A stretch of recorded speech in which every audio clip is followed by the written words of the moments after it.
오늘 역대하 마지막 장 36장입니다. 오늘 이 36장에는 남왕국의 4명의 왕에 대한 기록이 한꺼번에 나옵니다. 그래서 1절에서 4절까지 여호와하스라는 왕이 나오고, 또 5절에서 8절까지 여호와김이라는 왕이 나옵니다. 그리고 9절, 10절에 여호와긴, 그리고 이제 11절부터 마지막 왕인 시드기야 왕이 쭉 기록이 되어 있습니다. 그리고 이제 남왕국이 바벨론에 의해서 멸망하게 되고, 또 마지막 부분에 보면 그들이 바벨론 포로 생활을 하고 돌아왔다는 그런 내용이 간략하게 기록이 되어 있습니다. 지금 이 4명의 왕을 아주 간단하게 기록을 하고 있죠.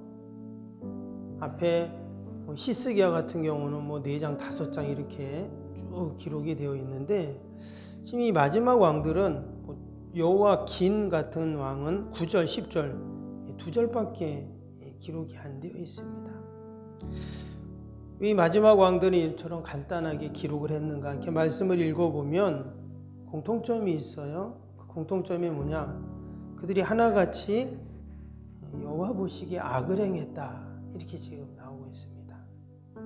과연 그들이 행한 악이 무엇인가?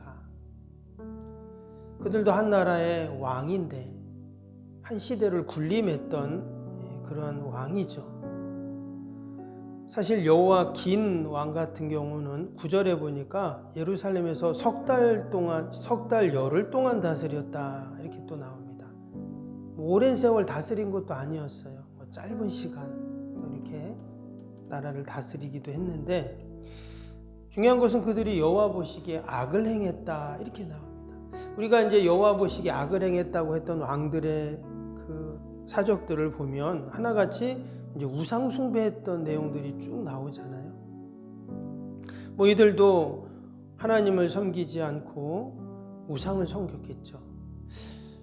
그런데 또 한 가지 오늘 말씀들 이렇게 쭉 읽어보면서 느끼는 것이 뭐냐면, 오늘 이 4명의 왕들이요, 여호아스 빼고 여호와김, 여호와긴, 시드기야, 이 왕들을 보면은 누가 세우냐면요, 이방 왕들이 그들을 세웁니다.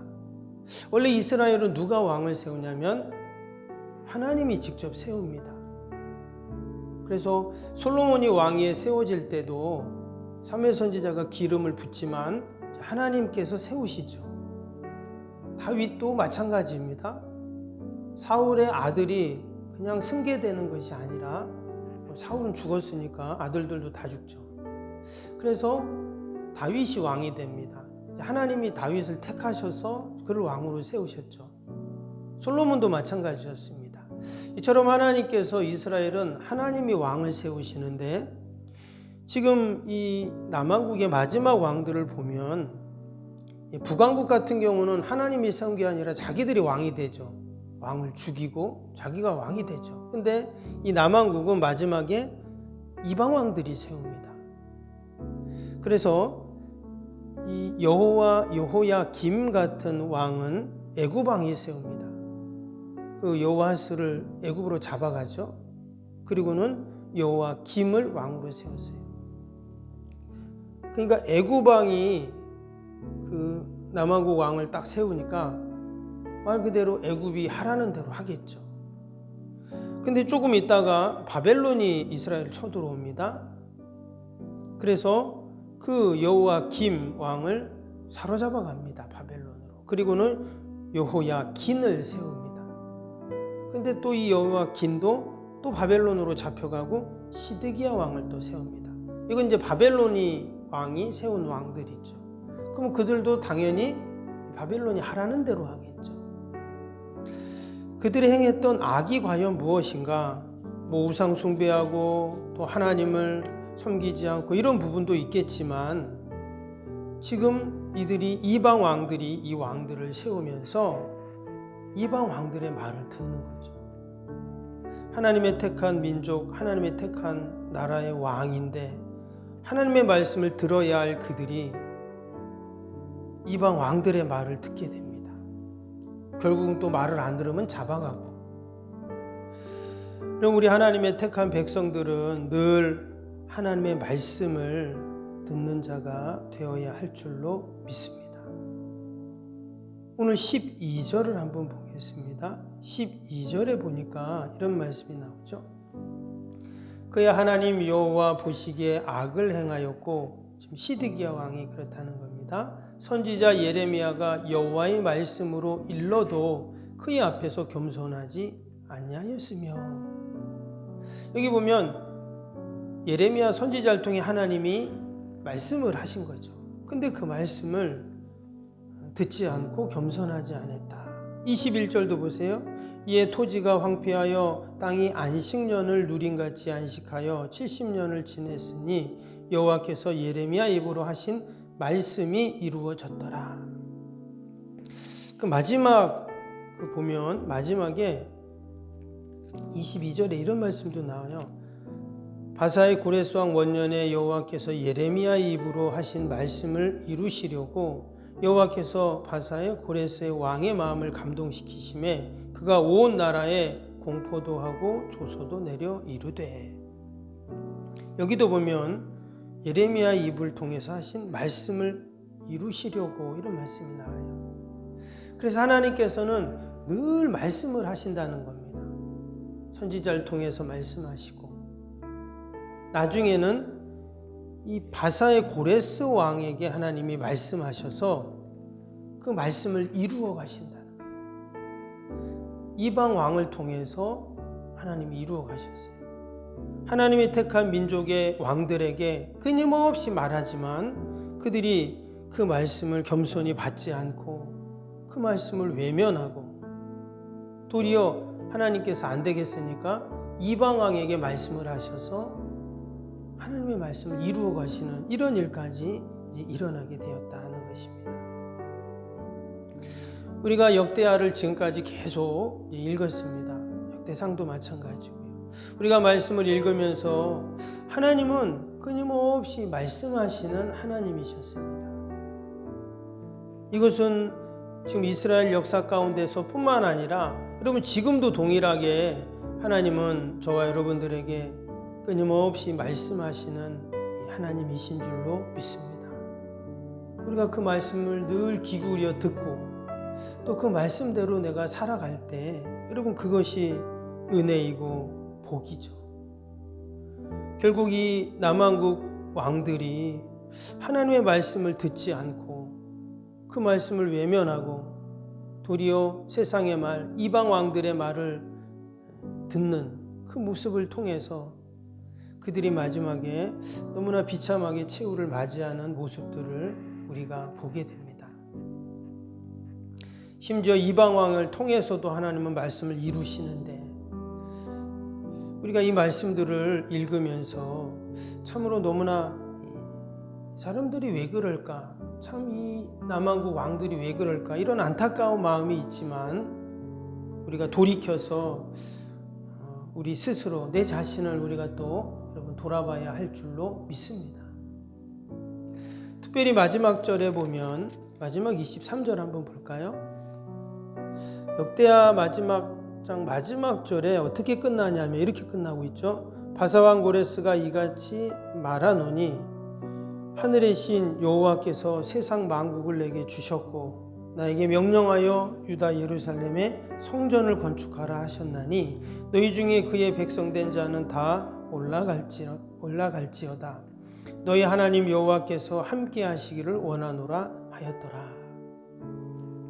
지금 고레스 왕이 이제 바벨론이 멸망했죠. 그 바사왕 고레스가 그 하늘의 신 여호와께서 이런 이야기를 하고 있어요.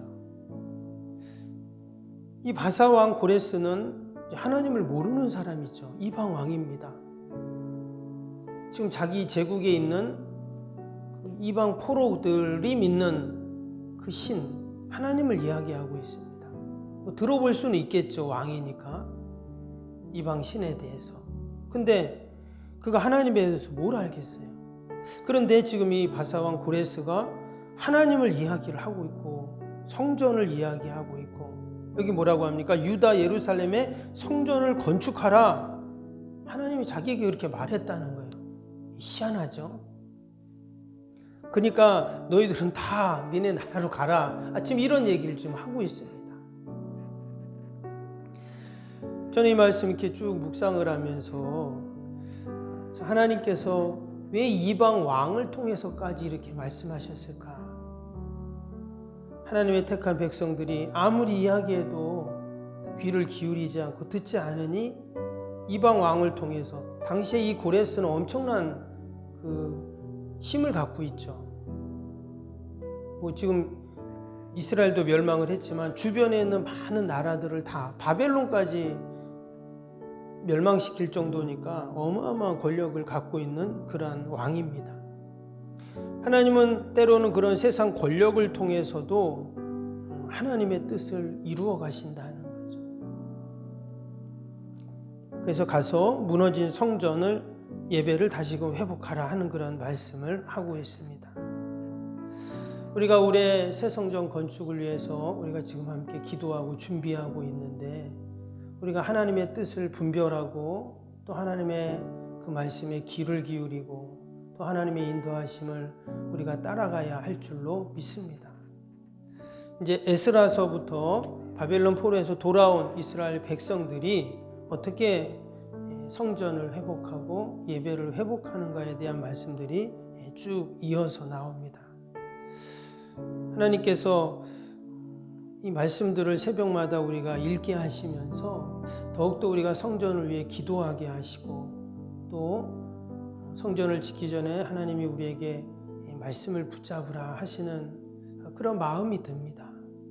그래서 여러분, 우리가 더욱더 이 새벽마다 이 말씀을 읽으면서, 이미 지금 이 내용들은 고대 사회에 있었던 일이지만, 그리고 우리하고 상관없는 이스라엘의 일이지만, 하나님은 동일하게 지금 우리의 교회와 성전과 또 우리의 신앙과 믿음 가운데 하나님이 하시는 말씀인 줄로 믿습니다. 그런 믿음을 갖고 나에게 하시는, 또 우리 교회에 하시는 그 하나님의 음성을 우리가 잘 귀 기울여 듣는 귀한 새벽이 되기를 주님의 이름으로 축복합니다. 기도하겠습니다. 사랑과 은혜가 충만하신 하나님 아버지, 감사합니다. 매일 새벽마다 이 역대기서를 읽으면서 이스라엘 역사 가운데 역사하신 그 하나님의 놀라우신 섭리와 또 역사들을 우리가 돌아보게 하심을 감사합니다. 동일하게 하나님은 지금도 우리의 삶 가운데 아버지 역사하시는 하나님이신 줄로 믿사오니, 늘 우리가 하나님 말씀에 귀를 기울이게 하시고 하나님의 인도하심, 하나님의 섭리를 받들게 하여 주시옵소서. 하나님은 때로 이방 왕에 통해서라도 하나님의 말씀을 이루시는 줄로 믿습니다. 우리가 늘 약속의 말씀을 붙잡게 하시고 믿음으로 승리케 하여 주옵소서. 하나님, 귀한 새벽에도 또 많은 기도의 제목을 가지고 나왔습니다. 나라 민족과 또 교회와 이웃과 사랑하는 자녀들을 다 올려드리오니 하나님 돌보시고 선하게 인도하여 주옵소서. 올 한해 우리가 새 성전 건축을 위해서 기도하게 하시고 이처럼 믿음으로 준비하게 하심을 감사합니다. 온 성도들이 마음을 모으고 힘을 모으고 정성을 모아서 아버지, 우리 시대 아름다운 성전을 지어 하나님께 영광을 돌릴 뿐만 아니라 하나님이 주시는 은혜와 복을 찾아선서 누리는 저희들이 다 되게 하여 주시옵소서. 아버지, 추운 날씨에 우리 사랑하는 성도들, 특별히 우리 어르신들, 우리 아이들 꼭 지켜주시고 건강 때문에 염려하지 않게 하여 주시옵소서. 또 병사의 노환우들, 연약한 성도들 늘 강건케 하셔서 아버지, 맡겨진 사명 감당함에 부족함이 없게 하여 주옵소서. 우리 멀리 출탄 타지에 있는 우리 성도들 자녀들 아버지 늘 보살펴 주시고 아버지 어디 있든지 믿음으로 견고하게 하여 주시옵소서. 아버지, 새해 우리가 하나님 앞에 늘 예배의 자리, 기도의 자리, 믿음의 자리를 지켜가게 하시고 사명의 자리를 감당하는 저희들이 되게 하여 주시옵소서. 아버지, 오늘도 우리 교회와 요양원 꼭 지켜주시고 어둠의 영, 어둠의 질병들이 일절 틈타지 않도록 하나님 보호하여 주시옵소서. 하나님, 이 민족을 긍휼히 불쌍히 여겨주시고 아버지 3월 9일 대통령 선거가 있습니다. 하나님 예비된 귀한 대통령을 하나님 허락하시고 이 어려운 시대 가운데 하나님 다시금 우리 민족이 세계 민족 가운데 우뚝 설 수 있도록 힘들고 어려운 나라를 돕게 하시고 아버지 하나님의 영광을 돌리는 하나님 잘 섬기는 우리 민족이 되게 하여 주시옵소서. 한국교회를 불쌍히 여기시고 아버지 다시금 한국교회가 붕의 불길이 일어나게 하시고 아버지 하나님 귀한 사명 잘 감당케 하여 주시옵소서.